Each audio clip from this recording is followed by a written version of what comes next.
Sir Topham Hatt sat in his office listening to the noise outside. The passengers were angry. The station master came in. "There's trouble in the shed, sir. Henry is sulking, there's no train, and the passengers are saying this is a bad railway." "Indeed," said Sir Topham Hatt. "We cannot allow that." He found Gordon, James, and Henry looking very cross. "Come along, Henry, it's time your train was ready." "Henry's not going," said Gordon. "We won't shunt like little tank engines. That was Thomas's job. We are important tender engines. You fetch our coaches and we will pull them.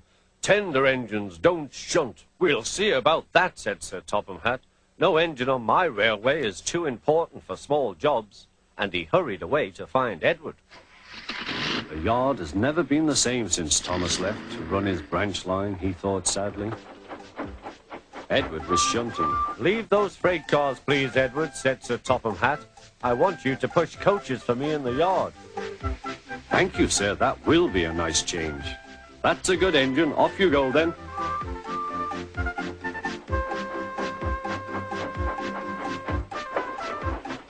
So Edward found coaches for the 3 engines, and that day the trains ran as usual.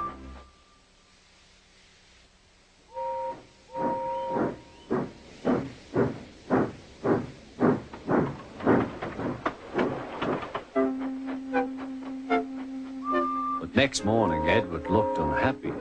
Gordon came clanking past, hissing rudely.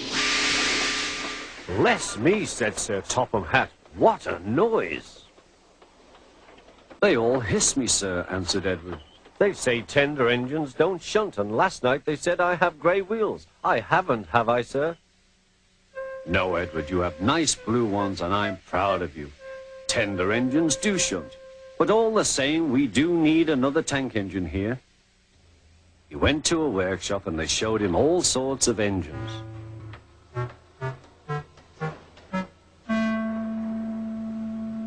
At last he saw a smart little green engine with 4 wheels. "That's the one," he thought. "If I choose you, will you work hard?" "Oh, sir, yes, sir." "That's a good engine. I'll call you Percy." "Yes, sir. Thank you, sir," said Percy. And Sir Topham Hatt brought him back to the yard. "Edward," he called, "here's Percy. Will you show him everything?" Percy soon learned what he had to do, and they had a happy afternoon.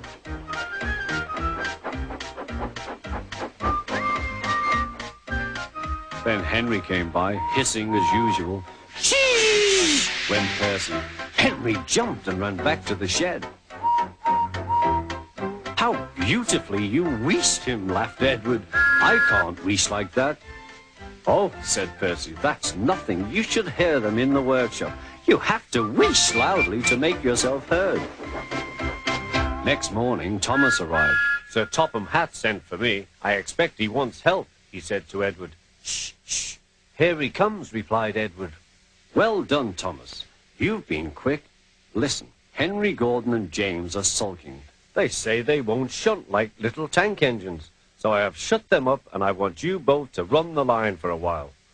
"Little tank engines, indeed," snorted Thomas. "We'll show them." "And Percy will help too." "Oh, sir, yes, sir. Please, sir," answered Percy. Edward and Thomas worked the main line, greeting each other as they passed by. Percy puffed along the branch line. Thomas was anxious about Annie and Clarabel, but both driver and conductor promised to take care of them. There were fewer trains, but the passengers didn't mind. They knew the 3 other engines were having a lesson. Gordon, James, and Henry were cold, lonely, and miserable. They wished now they hadn't been so silly.